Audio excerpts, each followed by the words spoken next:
All right, everyone, welcome back to the channel, which is all about income-oriented investing. I have a very special guest today, Rohan Reddy from Global X. So today we are going to talk about some of my favorite income-oriented ETFs, some of the most popular ones, popular covered call ETFs on the US market. Of course, I'm talking about QYLD, RYLD, XYLD. You have a Dow one now, DJIA. You got 50% covered call coverage on the the G1, so QYLG, RYLG, XYLG. So we'll talk all about these ETFs because I feel like there's a lot of YouTubers, there's a lot of content out there, and there's some misinformation, some misconceptions about how these ETFs work, and there's a lot of concerns about them. So Rohan, thanks so much for taking the time. I know you're busy. How are you doing, my friend? How are you doing today? I'm doing great, Adriano. Thanks for having me on the program. Yeah, it's a pleasure. And just tell the audience real quick what you do at Global X, what your job title is, what your experience maybe is, very, very briefly. Tell me a little bit about Rohan.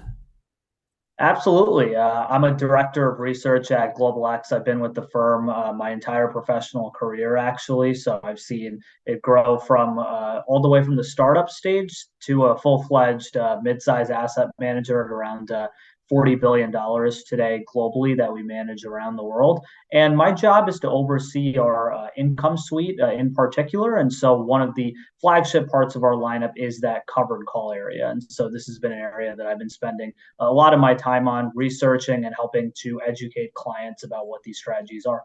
Yeah, I'm happy to speak with you, the income guy. And I do recognize you from the videos. When I always try to watch all the videos and stuff. And you're the guy explaining the covered call options, the QYLD options. So in case my audience recognizes you, that's where you're from. You're actually the one who explains it and has those videos. So thanks so much for joining. Really appreciate it. Today, we're going to limit the conversation, the topic, just to these covered call ETFs. So, of course, I'm talking about QYLD, RYLD, XYLD, et cetera, et cetera. You guys have a nice big lineup. You've added some more recently, which we'll discuss.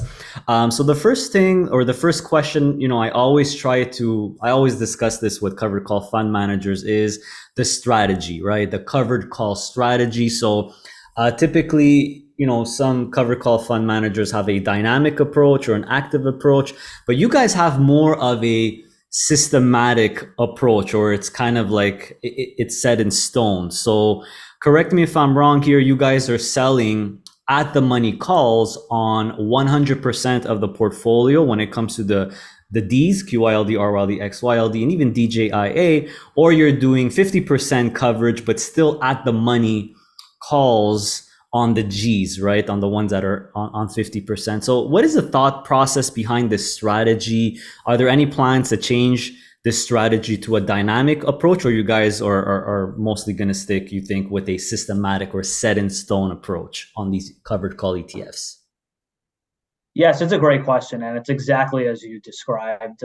What we do is we want to have a systematic approach to a lot of these products, just so that clients know what they're getting themselves into. And as you mentioned, there are a number of different products in the marketplace that do employ more of a dynamic type of approach that is somewhat active. What makes ours a little bit different compared to most of the marketplaces, it is very rules-based and systematic over the life cycle of the fund. So we think that's proven to be quite a positive amongst investors because they either know what they're getting themselves into with the underlying equities and the assets that they're investing in on the long side, and also what we're doing on the option side as well. So with our 100% covered call strategies, we're writing covered calls on 100% of the notional value of the entire long only equity exposure. So in this case, you mentioned the funds, the NASDAQ 100 for QYLD, the Yeah. S&P 500 for XYLD, et cetera. So that's what we're doing. And then we distribute monthly on those funds once we receive the premium. So 1 month at the money covered call strategies. Very similar concept on our 50% covered call strategies. The main difference being that we're only writing it on 50% of the portfolio. So we launched this fund mainly to add another part of our lineup in our covered call space, but also in response to client feedback, which is that some clients wanted to be able to have more upside exposure while having a trade-off on the income side. So our thinking and thought process in this whole space is that we offer clients more solutions that they would like while also knowing what they're getting themselves into with this passive rules-based approach. Okay, so systematic seems like you guys are happy with that. It makes the clients happy. And the advantage is the client knows exactly what they're getting, what you're doing every single month. It's a rinse and repeat. So it has that sort of advantage. Now, you kind of already briefly touched upon it, but I really want to dig deep into, how these covered call ETFs work. A lot of people, they get confused by this. They don't really know what options are. So we're talking, we'll focus more on the D. So QYLD, RYLD, XYLD, DJIA, they all use the same very similar strategy, same systematic approach.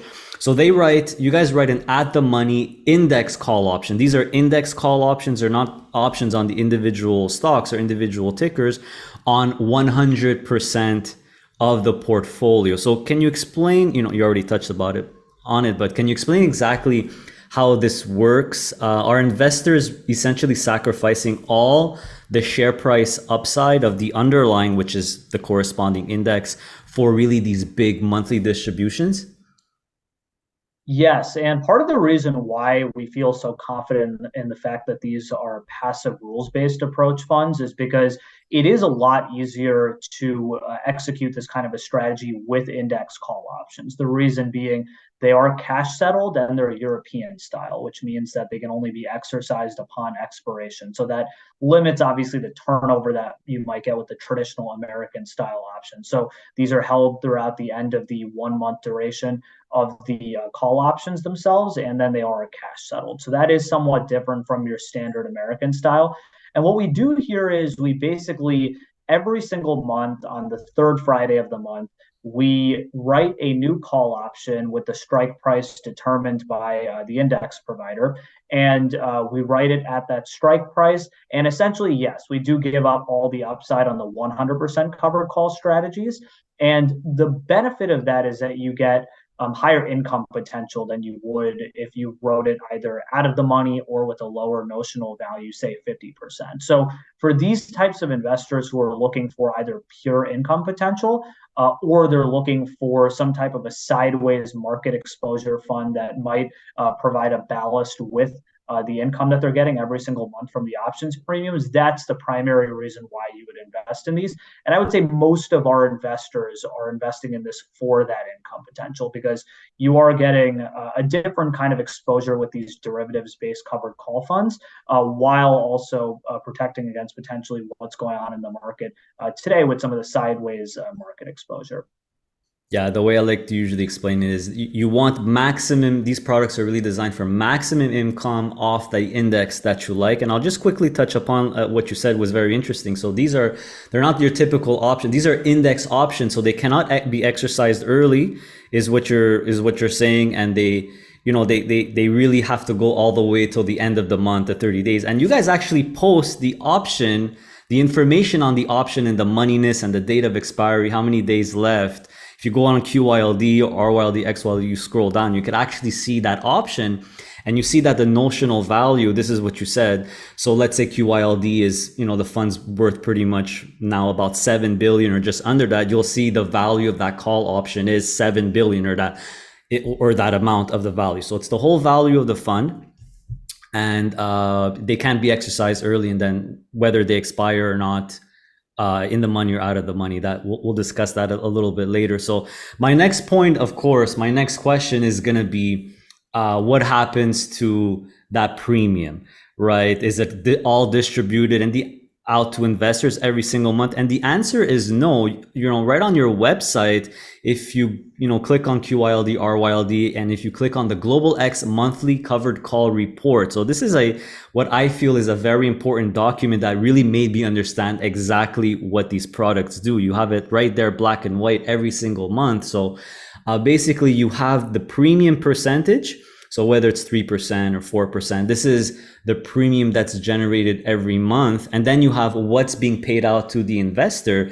And what's being paid out is always lower than the premium received, right? So it's either the lower of two numbers, like you specify, either 1% or half of the premium receives. This essentially means that you're not paying out the whole premium every month as a distribution. Can you explain that a little bit further and how it works or why you guys decided to do that?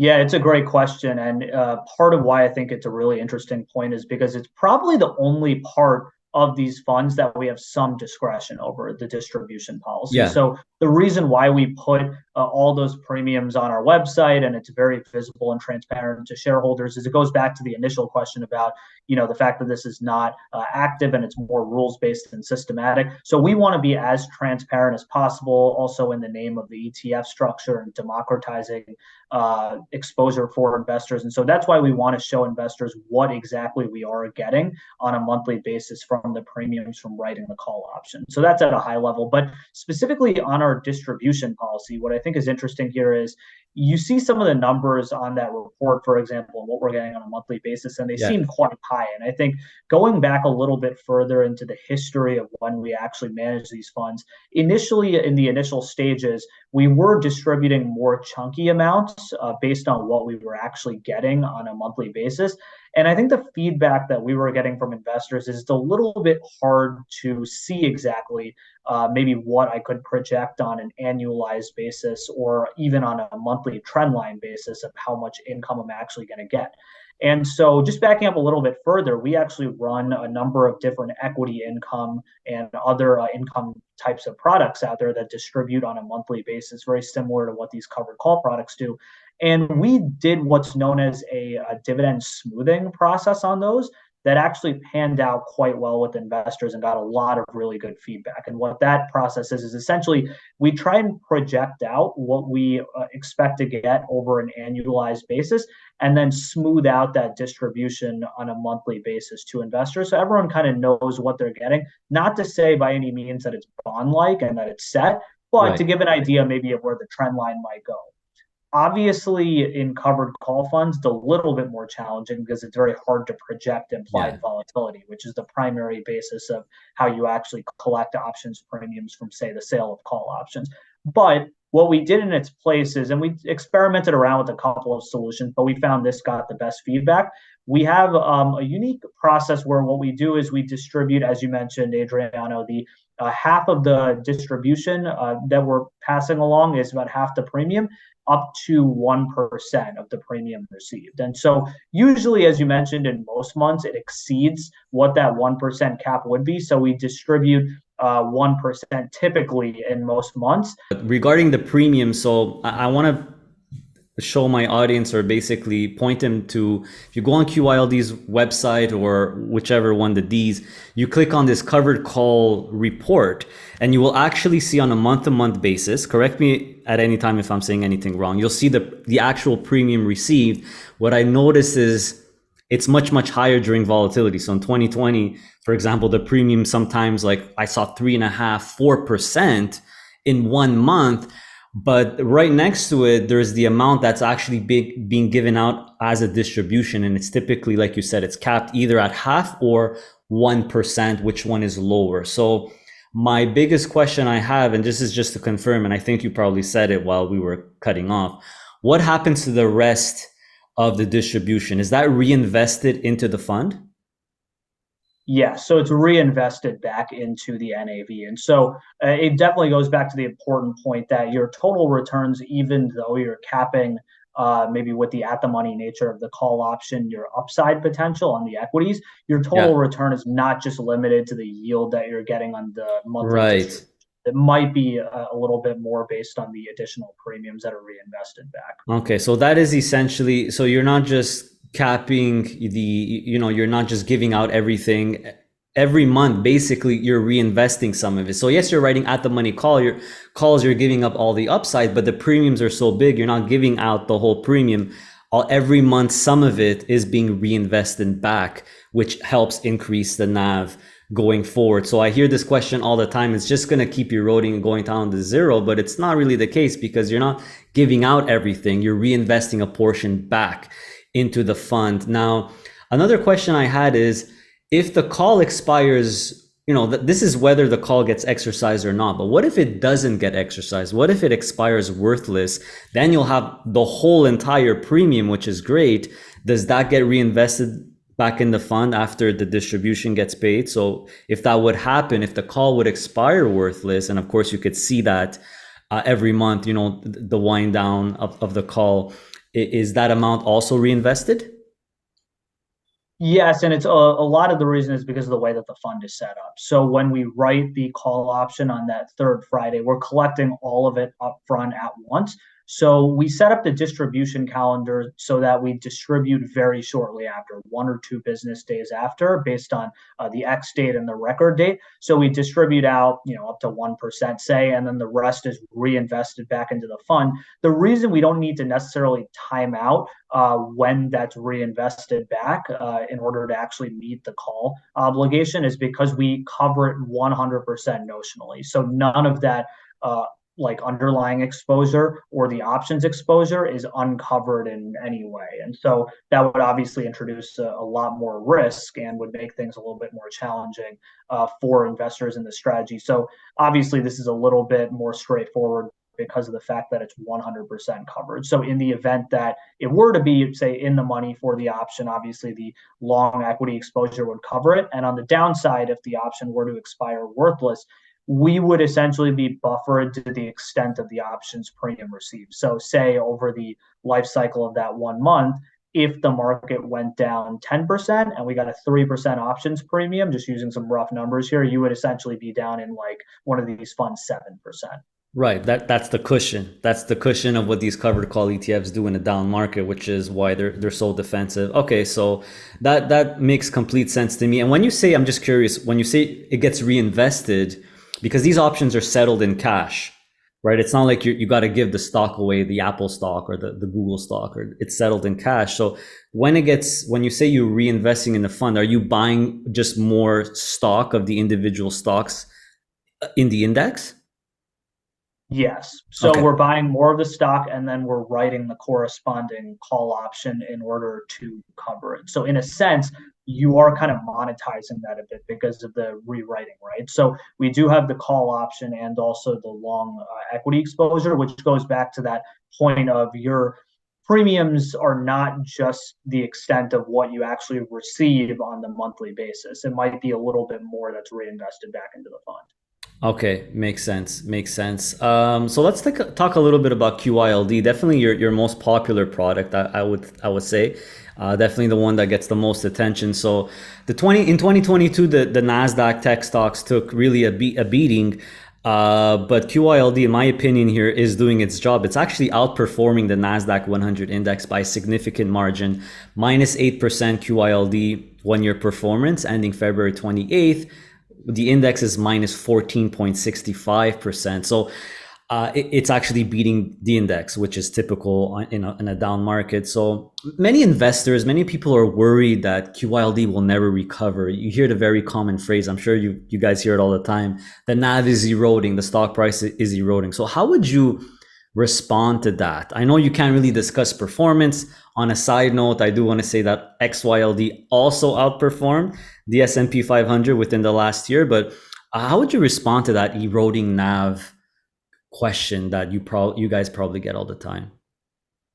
Yeah, it's probably the most common question that we get outside of, say, the distributions that we were discussing is Mm-hmm. what about in different market environments? So, in short, I would say the best market environment for covered call strategies from a total return perspective is actually in these sideways like markets like we're seeing right now to Yeah. start the year and also over the last like 12 to 18 months or so. So that's kind of why we've also seen a lot of interest in these covered call strategies because of that. The erosion of the NAV question, I think, is a little bit more relevant from the distribution policy standpoint because it goes back to the point of direct NAV erosion because maybe you might be distributing more of those actual premiums that you're receiving. So that's partially why that definitely went into our mindset of why we set up the distribution policy this way in order to not cause any more NAV erosion than maybe like could be caused by the way that the fund is actually set up in the strategy itself. So that's Yeah. part of it. So we did the distribution policy to take some of that into account. I think what the NAV erosion question is maybe going back into is maybe more on the NAV recovery side. We definitely get this question more so when there are down markets because of the way that the fund is set up. We roll over the options every single month. Mm-hmm. So essentially, you set it at that new strike price of where the underlying reference equity index were to sit. So, say if the NASDAQ, using in this case for like a QYLD, if it were to go down, say 10% over the course of the contract's life, we would then rewrite the option at that new strike price based on where the reference equity index sat. And so the natural question is, well, what does this mean for me potentially recovering upside? A big part of why you would or would not use these funds, I would say, aside from the income potential, I think that's a separate discussion in and of itself. But a big reason why you would use this from a total return standpoint is your market expectations. So if you do believe that there is going to be a massive move either up or down in the markets, that's where there could be a bit of a lag from a total return perspective in these funds. The ideal market environment is somewhat sideways because you're continuing to monetize the volatility we're seeing in the market, Yeah. collecting premiums while the underlying equity exposure is relatively flattish.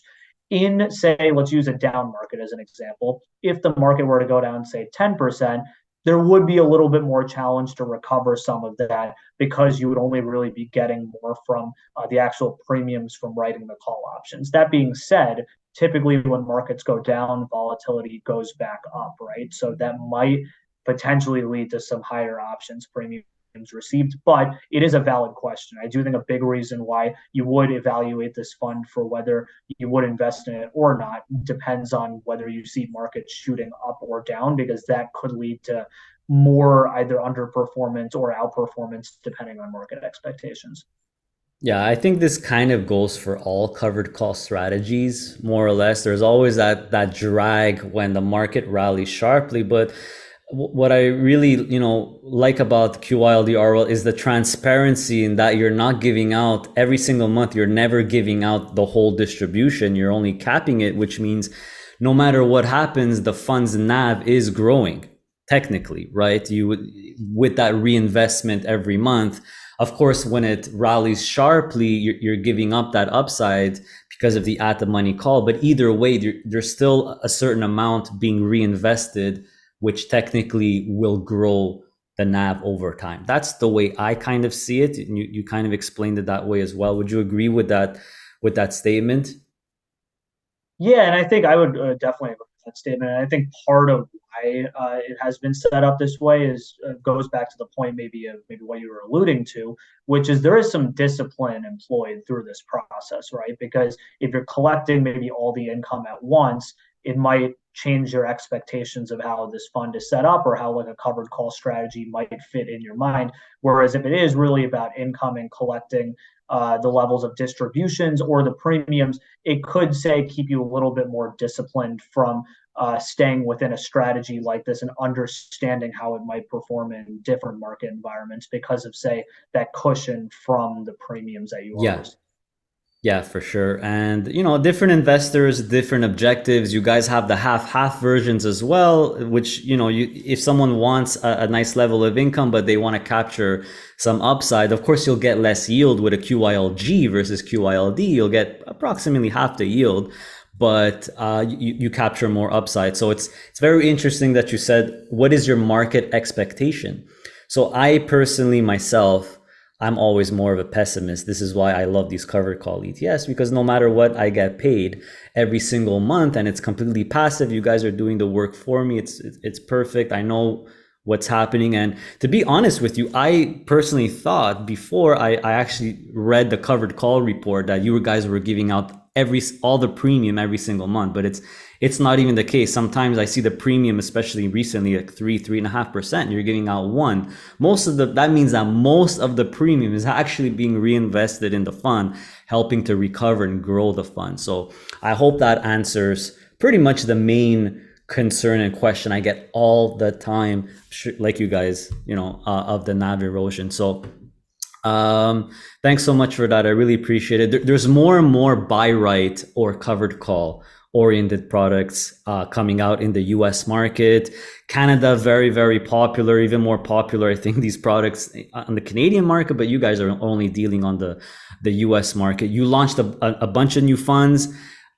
You have half versions for all of those. You have you recently launched the ESG ones. You also launched some sector specific covered call ones that do it on 50%. I think there's a financials one, there's a healthcare one, a technology one. So would you say that there seems to be more and more interest in these products as of late? What would you say to income-oriented investors who are thinking of maybe swapping to some of your competitors? So maybe talk about some of these new products that you guys have launched.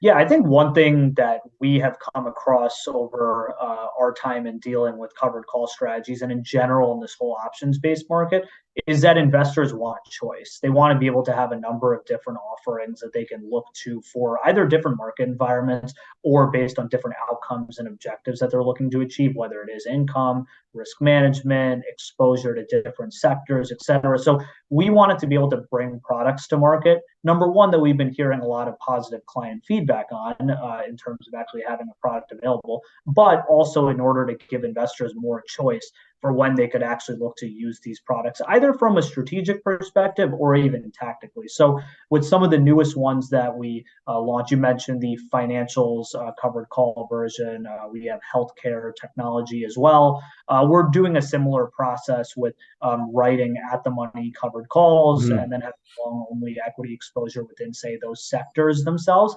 And then we also launched ESG versions. We know how popular ESG is becoming with a lot of different investors on equity exposure. And we wanted to be able to do the same thing that maybe some ESG conscious investors were maybe restricted from on the broad market indexes like NASDAQ, S&P 500, et cetera, and do that same thing within the ESG side of things. The other thing is we're not just limiting this within the United States. We have actually cross-listed a bunch of products. So in the European UCITS market, we brought a QYLD recently in November of last year, so bring that into the European market. And then we've also done some fund-to-fund style strategies in areas like Japan and Australia. So we are looking to bring this strategy to a number of different locales into a broad swath of investors. And to your point about different funds coming into the space and different competitors, I would say we embrace it because the more choice and offerings that there are for investors, the more that you have in the marketplace and the product marketplace for investors to consider, which I think is ultimately what the fund management industry is about, especially those looking to offer strategies as opposed to, say, outperformance or tactical risk adjusted returns, et cetera. So a lot of the competitors in this space that we do have, one thing that makes us, what I would say, quite different from them is that whole systematic rules-based approach that we have, and the fact that you know what you're getting and the transparency. For example, you mentioned that monthly covered call report, knowing the premiums, all of that. Whereas some other investors, it might be a little bit more challenging to assess, for example, what their fund managers might be doing with picking the underlying stocks, what types of call contracts they're writing, levels of premiums received, et cetera. So I do think, again, some of it goes back to what you're looking for, maybe upside potential versus income or different equity exposures. But it does go back to that point of with our strategies, you know what you're getting. Yeah, that's very appreciated. A lot of investors like to know exactly what's happening, and it's right there, black and white, every single month. You guys update that report. This is the premium we got. This is what we distributed out. You even have that covered call option. I love that, seeing that every month. There's a countdown there. You could actually you're hoping it's gonna expire worthless, so more is gonna be reinvested. It's quite cool. Very, very transparent, and you know what you're getting pretty much. So that's always very appreciated. So I'll end with one final question. I always try to slip this one in. Most fund managers are not even allowed answering me, and I totally understand that. But in Canada, leveraged funds or all-in-one funds are all the rage. Have you guys, or are you guys maybe considering adding a fund, like an all-in-one covered call solution, something that would pretty much, for example, have 25% QYLD, 25% XYLD, RYLD, DJIA, and then maybe slap a little bit of leverage on top of it. Have you guys ever considered that sort of all-in-one fund or any leveraged version of these funds? So one thing I'll mention just more broadly along that point is every single fund offering that we bring into the marketplace, either covered call or otherwise, we are always very conscious of what we're bringing into the marketplace. So we always want to assess the risks that might come with that, whether this is the best kind of exposure for investors, is it right in this fund structure, et cetera. So we typically in the past have not done any kind of like leveraged inverse because that's not really along the lines of sort of the product strategy that we have. But we have done a number of different, say, for example, notionally leveraged ones like futures based products that might come with some embedded leverage. For example, we did an interest rate hedge product earlier last year, and then also kind of a volatility slash interest rate play as well. So we have seen some interesting iterations that we have explored. That being said, I think we always want to make sure that there is client interest in doing that. And so far, for strategies like those, we haven't heard as much in terms of combining all of it into one. We have heard it a little bit more. We're well known as a thematic ETF issuer, and we have heard that more so within some of the themes, like having maybe all in one type of theme. So we have a product for that, for combining thematic exposure. But in terms of combining covered call and like any kind of like embedded leverage and all of that, and like maybe inverse or something like that, we haven't heard as much interest in that. So more of our investors have opted for having different choices as opposed to all-in-one types of solutions. So we've actually taken probably the opposite approach, which is offering more within the product marketplace as opposed to something that combines all of these aspects. Interesting. Okay. Well, I could tell you for sure that my audience and I am very interested. So maybe you could write that down, that there is some interest, but I consider myself really Canadian, mostly on the Canadian side. I do own a lot of the QYLD, RYLD, XYLD. Indirectly, as you know, Hamilton has a Canadian fund, HYLD, which, a little under half of it is those three. I really, really like it. You have that combination. So thanks so much for your time, Rohan. I really appreciate it. And I thank you because there's a lot of misinformation out there. And even myself, I had a QYLD video back in the day. I think I'm going to make another one because now I actually fully understand what's going on with these distributions, how much is being paid out, that the fund technically will always grow. The NAV should grow every single month because you're not paying out everything. There's always going to be a portion being reinvested. I think that's going to be a comfort to people investing in these funds who really love that high income, but they're very worried about that capital just eroding to zero. I always hear people say, oh, it's going to go to zero. But if you understand the concept, you know that it's pretty much impossible that it goes to zero unless the NASDAQ 100 goes to zero, which, or the S&P 500, which we won't even talk about because it's like end of the world stuff. So I thank you very much for your time. I like these products. I like the transparency. I love that covered call report. Honestly, that's what really made me understand everything now. So thanks again for your time, and I hope to have you again on the channel sometime soon. Take care. Absolutely. Thanks.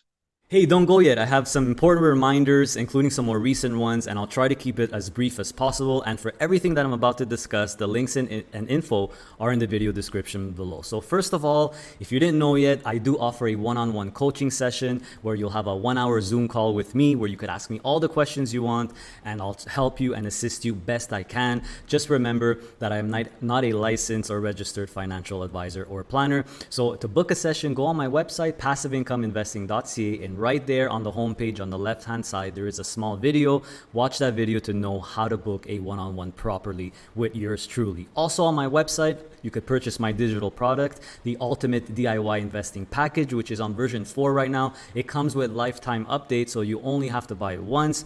And this is really a reference tool or a companion tool to help you build your own portfolio according to your needs and your objectives. It has lists of funds. It has sample portfolios for both Canadian investors investors and American investors. So make sure to check it out on my website. I actually created a video which shows the product from A to Z, because I don't want you to spend money unless you know exactly what you're getting. So make sure to check that video out on my website. And don't take my word for how good it is. Check out the reviews. There's over 300 of them, and they are all 100% real reviews. So here's some more updated news or recent news. I am now on Blossom, a new investing app designed for investors. I've been using it for a few weeks now. I think it's really, really great. It has a really cool feature where users could actually add and share their portfolios and what they're buying and selling every day. So you could actually link your investing account so it's updated automatically on a daily basis. I recently added my own main portfolio so you could follow how my portfolio is doing live and what I buy every month. Really, really cool. It's like a mix of Facebook and Twitter, but specifically for investing. So get on your phone, click on the link in the video description below and download the app. It's 100% free, so you too could share your portfolio. Just remember to look for me and follow me. My username is Adrian, PII altogether. Also, I do have a referral link for Questrade, so you could get $50 worth of free stock purchases. This is the Canadian discount broker that I use and I recommend. Unlike Wealthsimple, the other popular discount broker in Canada, you could drip everything you want. It has all the stocks, and it also has dual currency accounts. Very, very convenient if you're buying both Canadian stocks and American stocks.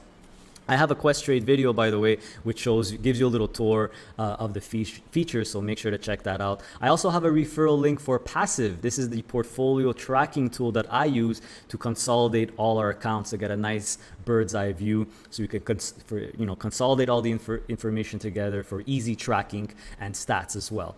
Also, our Facebook group, Passive Income Investing, is now an invite-only private group. So to join it, you need to click on the link in the video description below and give the group a like to get invited. So we take pride in making this one of the best investing Facebook groups out there with over 13,000 members. There's no scams, there's no spammers, and negative and doomsday people, we kick them out right away. Also, follow us on Instagram if you want a little bit more of our personal journey here in Panama. And lastly, just remember everyone, I am not a licensed or registered financial advisor. This channel is all about my personal investing journey and how I invest to generate high passive income from a diversified portfolio of high yield funds. It's for educational purposes only, so don't forget to do your own research and due diligence. And of course, stay safe everyone, stay healthy, and of course, stay passive. See you next time.